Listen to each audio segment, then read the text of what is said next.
Buenos días. Bueno, hoy vamos a hablar de patologías vasculares hepáticas. Las alteraciones vasculares del hígado van a representar en conjunto una serie de condiciones que no son muy frecuentes, son poco comunes, pero lo importante es que generan un problema de salud global en el campo de enfermedades hepáticas. Una de las razones es que estos enfermos suelen ser pacientes jóvenes con una esperanza de vida que suele acortarse justamente por la presencia de estas patologías que muchas veces se retrasa su diagnóstico, por lo tanto su tratamiento. La característica común que tienen estas patologías vasculares es que son trastornos que cursan con hipertensión portal. Esta hipertensión portal es una hipertensión portal de etiología no cirrótica y que tiene una elevada morbimortalidad. Estas enfermedades lo que comparten entonces es el hecho de cursar con hipertensión portal y por supuesto con todas las complicaciones de la misma hipertensión portal, y característicamente tienen fenómenos de trombosis como mecanismo fisiopatogénico en común. ¿Cuáles son estas patologías? Las trombosis de las venas suprahepáticas, que lo conocemos como síndrome de Budd-Chiari, la trombosis portal no asociada a cirrosis y tampoco asociada a patología tumoral, y la hipertensión portal idiopática. Comencemos con el síndrome de Budd-Chiari. Este se va a definir como una obstrucción al flujo de la salida venosa a nivel del hígado, que se localiza desde las vénulas hepáticas de un tamaño pequeñito hasta la entrada en la vena cava superior a nivel de la aurícula inferior, a nivel de la aurícula derecha. O sea que esta trombosis, esta obstrucción, puede estar en todo este territorio que yo acabo de describir. Se presentan como un conjunto de manifestaciones que están derivadas a esta obstrucción del flujo venoso hepático, y por definición, para hablar de síndrome de Budd-Chiari tenemos que excluir aquellas obstrucciones en el flujo hepático que están relacionadas con patologías cardíacas, en los hígados congestivos, aquellas enfermedades que cursan con patologías pericárdicas o en los síndromes de obstrucción sinusoidal, ¿sí?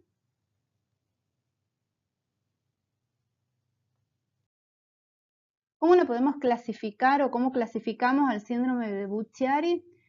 Lo clasificamos básicamente en primario o en secundario. El síndrome primario, esta obstrucción se origina por una lesión primaria a nivel de la pared venosa o por una trombosis venosa primaria. En un 90% de los pacientes que tienen este síndrome de Budd-Chiari primario, tenemos factores trombofílicos subyacentes. El paciente tiene una patología subyacente de base, como por ejemplo los síndromes mieloproliferativos. Estos están en primer lugar como una causa individual muy frecuente productora de esta trombosis.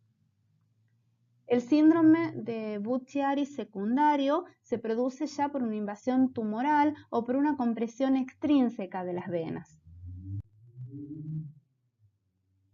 Hay varias etiologías en este síndrome de Budd-Chiari. Vamos a pasar a nombrar algunas. Estos factores etiológicos trombóticos, por ejemplo, como dijimos hace un rato, son los síndromes mieloproliferativos, la policitemia vera, la trombocitosis o trombocitonemia esencial, la mielofibrosis, pacientes que tienen hemoglobinuria paroxística nocturna también, que tienen toda esta predisposición a hacer trombosis, en algunos trastornos trombofílicos, como por ejemplo los autoinmunitarios como el síndrome antifosfolipídico, en déficit de proteínas C o proteínas S, en algunas mutaciones del factor 5, cuando hay un déficit de antitrombina, un déficit de un factor activador tisular del plasminógeno, en la hiperhomocistenemia, en predisponentes también como el embarazo, el posparto, el uso de anticonceptivos orales, y aquellos factores o patologías que son básicamente no trombóticas pueden ser el hepatocarcinoma, algún carcinoma de células renales como un gran simulador, como es carcinoma justamente, en hematomas hepáticos por compresión, en algunos pacientes con filariasis, ¿sí? Existen muchos factores etiológicos que me van a predisponer a la formación o a la producción de un síndrome de Budd-Chiari. ¿Qué manifestaciones clínicas tiene este síndrome?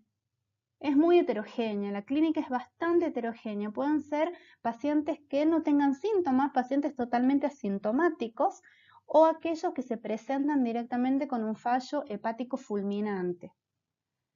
¿Cuál es la tendencia natural de esta enfermedad?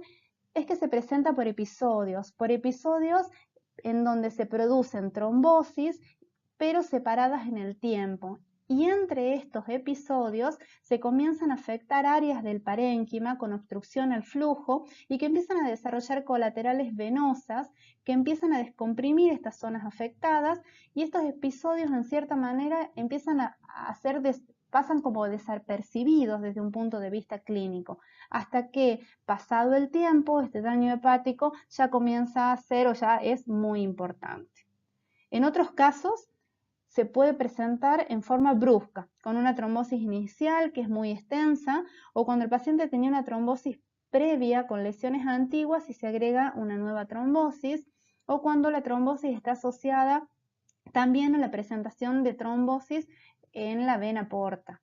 O sea que la clínica de este paciente con síndrome Budd-Chiari pueden ser estos episodios de trombosis separados en el tiempo o presentarse sintomatológicamente de forma abrupta, de forma brusca.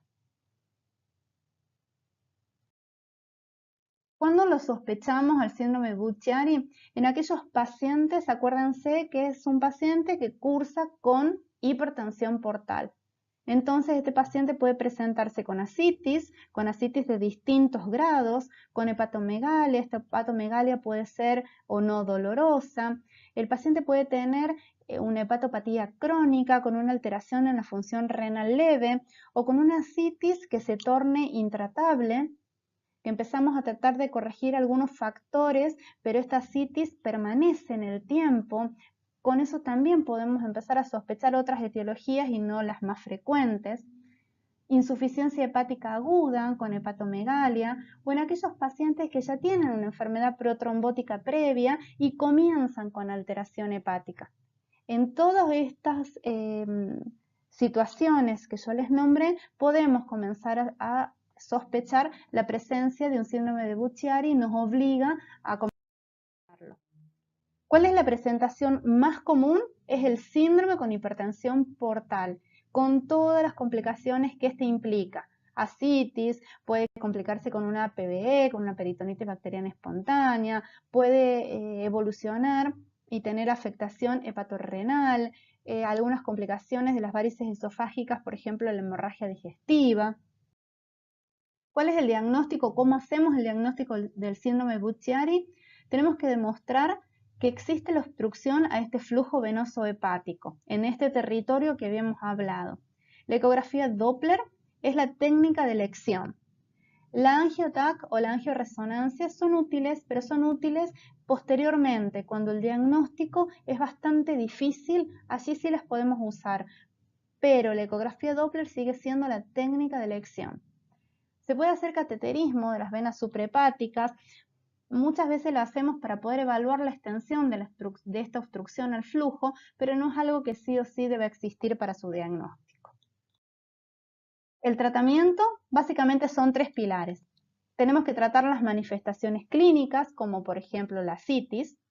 Tenemos que hacer un control de la enfermedad trombofílica que el paciente puede haber traído previamente y, por supuesto, hacer una corrección de la obstrucción del flujo.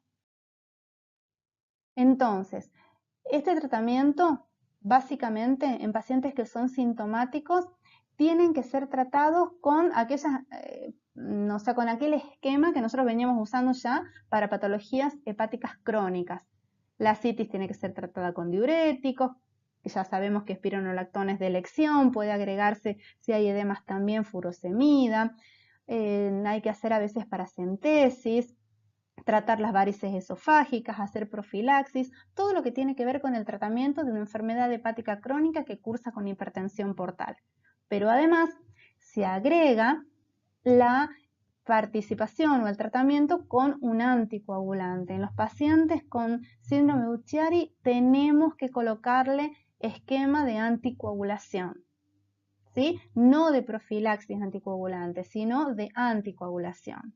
Aquellos pacientes que vemos que con este tratamiento no presentan mejoría o que desarrollan algunas complicaciones que pasan a ser más graves, el tratamiento médico ya suele no ser suficiente, por lo tanto lo que tenemos que hacer es otros tipos de tratamientos para tratar de corregir en este paciente la obstrucción a este flujo, ¿sí? ¿Qué recomendaciones se pueden dar? Son de distintos grados estas recomendaciones, pero es importante que las sepan como para tener una idea del síndrome de Buchiari y poder diagnosticarlo y también poder tratarlo. Hay que considerar como posible el diagnóstico del síndrome de Buchiari en aquellos pacientes que son sintomáticos o también asintomáticos, pero que tienen una enfermedad hepática crónica o también aguda. Tenemos que pensarlo al síndrome de Buchiari en las enfermedades hepáticas. Saber que la ecografía Doppler es la técnica de elección. El paciente tiene que ser reevaluado con médicos capacitados en estudios de imágenes y avisarle a este médico nuestra alta sospecha de este síndrome de Buchiari. Derivarlo al paciente ya diagnosticado a un centro que sea experto en su tratamiento. Las complicaciones de la hipertensión portal deben ser tratadas. Anticoagularlos a los pacientes, eso es importante. Cuando existan contraindicaciones muy importantes, bueno, podemos obviar la anticoagulación, pero en el 90% de los pacientes sabemos que deben ser anticoagulados. Las complicaciones de la hipertensión portal, al ser tratadas adecuadamente, no son para nada una contraindicación para la anticoagulación. Si nosotros las podemos tratar, no impide que el paciente pueda ser anticoagulado. Esta anticoagulación puede ser interrumpida si el paciente se va a someter a procesos que realmente sean invasivos. Incluimos a la paracentesis en un paciente que está con una coagulopatía también importante. Consideramos la colocación de stent mediante angioplastías como técnicas descompresivas en los pacientes que tienen esta estenosis de la vena hepática. Hay que hacerle un seguimiento exhaustivo a este paciente e incluso hay pacientes que luego de hacer el tratamiento son bastante resistentes, no presentan mejoría. Por lo tanto, se propone en estos pacientes el trasplante hepático también. Incluso se ha visto que en algunos pacientes o en la gran mayoría la anticoagulación debe continuarse posterior al trasplante. Esta es otra de las patologías vasculares hepáticas que habíamos nombrado, que es la trombosis venosa portal aguda, denominada también trombosis venosa portal no cirrótica o no maligna, que la podemos definir como aquella en donde existe la formación reciente de un trombo dentro de la vena porta o de sus ramas. Este trombo se puede extender hasta las venas mesentéricas o hasta la vena esplénica y ocluirlas de manera total o parcial. Puede presentarse con un dolor abdominal agudo en un alto porcentaje de los pacientes, acompañarse de un síndrome de respuesta inflamatoria sistémica. También pueden tener ascitis. Y el infarto intestinal es una complicación bastante grave, temida e inmediata y muy preocupante cuando existe trombosis venosa a nivel portomesentérico. ¿Sí? La mortalidad es bastante elevada, es mayor al 60%. ¿Cuál es el tratamiento? La anticoagulación. La anticoagulación siempre está indicada en estos pacientes porque la repermeabilización espontánea prácticamente nunca se produce y hay que tratar de hacer o comenzar esta anticoagulación lo más precozmente posible, lo más rápido que se pueda. La tasa de recanalización de estos pacientes, cuando la anticoagulación se inicia dentro de la primera semana del diagnóstico y del inicio de los síntomas, la posibilidad de recanalización es muchísimo mayor a cuando esta se inicia más tarde. ¿Cuál es el objetivo terapéutico del tratamiento de esta enfermedad? Es prevenir la extensión de la trombosis, en especial la extensión y la afectación por trombos de las venas mesentéricas. Tenemos que tratar de prevenir el infarto mesentérico. el cual es bastante grave y tiene una morbimortalidad elevada. Y tratar de conseguir, por supuesto, como objetivo terapéutico, la recanalización de la vena porta. Luego tenemos otra patología que es la hipertensión portal idiopática, que consiste en la existencia de hipertensión portal en donde no podemos demostrar el obstáculo, no hay un obstáculo aparente en la circulación portal y tiene histología hepática prácticamente normal, solamente tiene pequeños cambios histológicos a nivel de los espacios porta. Estos pacientes que tienen hipertensión portal idiopática suelen cursar con esplenomegalia y también pueden cursar con episodios de hemorragia por complicaciones por rotura de las varices esofágicas. Estos episodios suelen ser bastante bien tolerados, los pacientes tienen una supervivencia no muy corta como las otras patologías y la etiología de este proceso la verdad que es desconocida, suelen decirse que se trata de fenómenos multifactoriales. ¿Cuáles son los criterios de esta hipertensión portal idiopática? La existencia de signos clínicos de hipertensión portal como la esplenomegalia, el hiperesplenismo, varices, ascitis, la presencia de colaterales. Debemos excluir la cirrosis mediante biopsia hepática, excluir la enfermedad hepática crónica que sea causante de cirrosis y excluir otras condiciones causantes de hipertensión portal como por ejemplo la fibrosis congénita, la sarcoidosis, ¿sí? Y arriba también habla de descartar enfermedad de Wilson, cirrosis biliar primaria, hemocromatosis. ¿Sí? Estas patologías deben ser descartadas para que nosotros podamos diagnosticar al paciente con hipertensión portal idiopática. Otra patología es el síndrome de obstrucción sinusoidal, denominado SOS.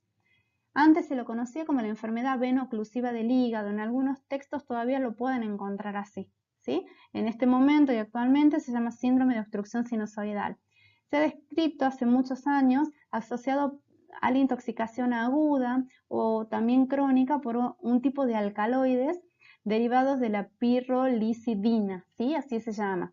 En la actualidad se vio que este síndrome de obstrucción sinusoidal se asocia al tratamiento de los pacientes con fármacos. Hay 20 o 25 fármacos tóxicos diferentes en los que hay inmunodepresores y también quimioterápicos que causan este síndrome de obstrucción sinusoidal o SOS. Se produce como consecuencia directa de la toxicidad de este fármaco hacia las células endoteliales sinusoidales. El hallazgo que nosotros podemos encontrar en la histología es que se pierden la integridad de la pared porque se produce una obstrucción sinusoidal congestiva y de esta manera se produce esta desintegración de la pared. El SOS es bastante frecuente en hígados que previamente ya sean susceptibles, o sea, aquellos que tengan antecedentes de hepatitis virales o de hepatitis tóxicas previas. Las manifestaciones clásicas es el dolor en el hipocondrio derecho y la presencia de hepatomegalia. La gravedad del SOS es variable. Suele resolverse espontáneamente en el 50 al 80% de los casos con la supresión del fármaco. Aquellos pacientes que fallecen no lo hacen especialmente por fallo hepático, sino por un fallo que en líneas generales es multiorgánico. Las estrategias para poder prevenir el desarrollo del SOS es tratar de identificar antes a aquellos pacientes que tienen un mayor riesgo, o sea, pacientes que previamente tienen algún tipo de hepatopatía de base y evitar exponerlos a algunas pautas de tratamiento bastante agresivas como con medicamentos quimioterápicos o inmunodepresores agresivos. Tenemos que ver bien esto antes de iniciar tratamiento en este tipo de pacientes. Bueno, acá yo quería hablar algo de un agregado, como un anexo, que es el hígado cardíaco, el hígado de éstasis, ¿sí? Los hígados congestivos. Esta denominación, ¿a qué hace referencia? Hace referencia a aquellas alteraciones hepáticas que pueden aparecer cuando existe algún tipo de trastorno, alguna dificultad en el retorno venoso al corazón que está promovido, por supuesto, por una enfermedad cardíaca previa. que lo que va a ocasionar es un aumento en la presión auricular derecha, disminuyendo de esta manera el retorno venoso cardíaco. Son aquellas patologías cardíacas que tienen una repercusión a nivel hepático y que cursan, por supuesto, con un gasto cardíaco disminuido con insuficiencia cardíaca. ¿Cuál es el cuadro clínico? La hepatomegalia por congestión hepática. La hepatomegalia esta suele ser dolorosa. Hay algunos síntomas que pueden acompañar a esta hepatomegalia como dispepsia, como meteorismo, anorexia. Algunos pacientes tienen ictericias moderadas, hay reflujo hepatoyugular y en el laboratorio puede haber alguna alteración del hepatograma, principalmente a nivel de las transaminasas levemente elevadas e incluso la FAL puede estar elevada también. ¿Cuál es el diagnóstico? Una buena anamnesis del paciente, ¿sí? Una exploración física minuciosa, radiografías de tórax, electrocardiogramas y ecocardiograma Doppler para valorar la función hepática y de esta cardíaca y de esta manera poder ver la insuficiencia y la presencia de insuficiencia cardíaca. A nivel abdominal, la ecografía va a mostrar esta hepatomegalia, va a mostrar que las venas suprahepáticas pueden estar algo aumentadas de tamaño y saber que existe hipertensión portal, por supuesto, y esta hipertensión portal puede llegar a ser leve y es de tipo postsinusoidal. Bueno, muchas gracias por la atención.